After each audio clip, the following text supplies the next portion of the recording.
Good day, everyone, and welcome to Flow Education's Selling with Song. So today's topic, I'm posing a problem question here. How can we, if you are a new salesperson that just joined a B2B selling company, start to close deals faster? Okay. And I'm talking about the first 30 days, the first 60 days of your time there. So typically the onboarding process for a new salesperson when they join a B2B selling company is between, they start closing between 4 to 6 months, some 7 months. And of course, different companies with different services and different products would have longer or shorter sales cycle. But in general, that is about the average time. So in my time training, the team has been able to actually cut that down in half. So I'm going to share 3 very, very simple tips for you as a new salesperson to be able to cut your onboarding time and close deals faster. Okay, so let's take a look at most importantly, right? Which is, okay, in my last few videos, you haven't seen me do this before, and I thought, if the video has been value adding, you're liking it so far, you're liking the growth of this so far, feel free to like it, subscribe. It would help me produce better content going forward. Thank you so much. Okay, nice. So let's talk about new salespeople out there. New salespeople, put your hands up. Okay, so when you are a new salesperson, be it you have prior experience or you're completely new, okay, when you join a new company, usually in the first few weeks, you are overwhelmed, right? You need to learn about the new product, you need to learn about the company's process, and you need to learn about the people there, right? Different companies have different ways of working. You can get overwhelmed. Okay, and for the experienced salespeople, you might think, easy peasy, Japanesey.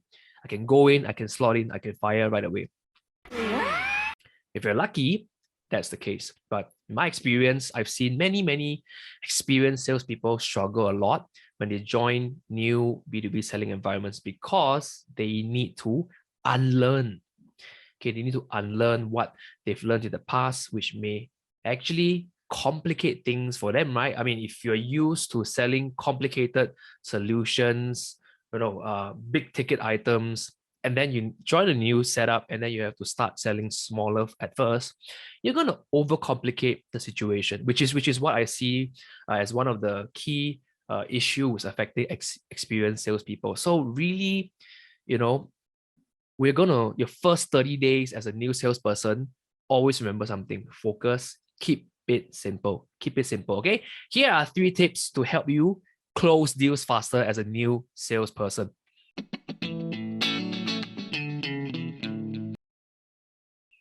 Number 1, in your first 30 days, I get it, you have many things to onboard, but the first thing you on your own, as a homework, or you want to come in earlier, stay later, okay, make sure you master the product features that you're selling. Okay, before you can actually translate features to benefits, you must know what are actual features of the products, right? Because people will buy from you, or if they like you, if you're good, if you're consultative, if you find out, where's the fit between your product and their needs. Okay, but you got to be able to at least explain what are some features, why do people buy this service, this product, what do current customers say about these products, features, and services that are actually beneficial, right? So spend the bulk of your time really digesting, understanding basic features. Okay, basic. Okay, always start from the fundamentals first. Keep it easy, get the fundamentals right, then you build on top of that. Okay, later on you want to sell sexier, more complicated services, you can build on top of that. Okay, tip number 1, focus on mastering product features. Okay, number 2, okay, how do you actually master product services, okay, and take it to the next level? Experience those products yourself. Okay, when you are talking to a client, a prospect, okay, there is a difference when you are reading off the script and when you are sharing from experience. Completely different. It's like this video right now. If I'm reading off the script, okay, like, okay, I don't have a script here, so it's gonna be very weird for me to read off something that isn't there. But if I read off the script, you can tell for sure, right? I'm not focused on engaging you. Okay, but when I'm sharing my experience, which is kind of what I'm trying to do right here, the engagement is better, and people can feel like, hey, this person is convinced about their own products and services that they are actually selling, which is actually one of the key points here.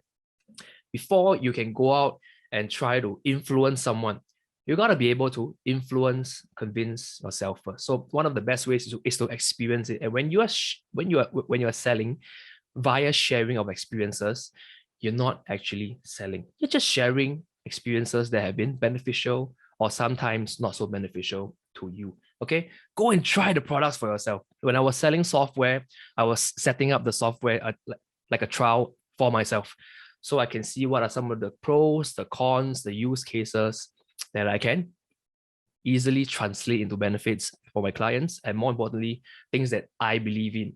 Okay, when you're new, there will be certain things that maybe you would be more confident about the product or service, and less confident about the product and service.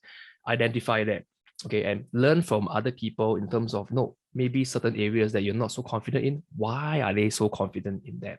Okay, and for me, I started to close my first few deals based on those specific areas that I was most confident about. Because when you're sharing from experience, right, people can feel it. People will know that you know what you're talking about. Okay, so that was tip number 2: experience the product yourself.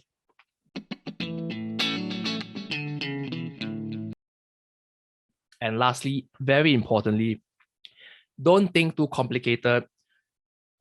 It's good and nice to hog on to big, regional, complicated 6-7 figure deals on your pipeline.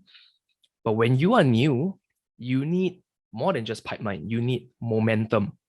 Momentum in selling is so important, not just B2B, even in life, right? Success breeds success. So one of the ways to overcome slumps in anything in your life is to go back to some of your hobbies, interests that may not even be relevant to anything, but you feel good doing it. You have some level of success doing it, and that propels other areas of your life. So similarly, you want to start closing as small as possible.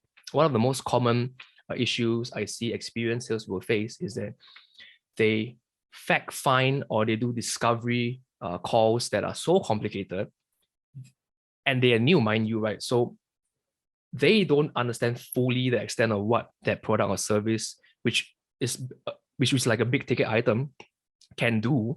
And in the process, they confuse their prospect and clients. And always remember, a confused client will always say no. They will always say no. So it's our job to make it easy, keep it simple, start by closing one. Okay, end off your presentation, your discovery call with, what is one thing that I can do for you right now? What is one thing we can work on right away? Among the many priorities we've actually talked about, what is one area that we can start with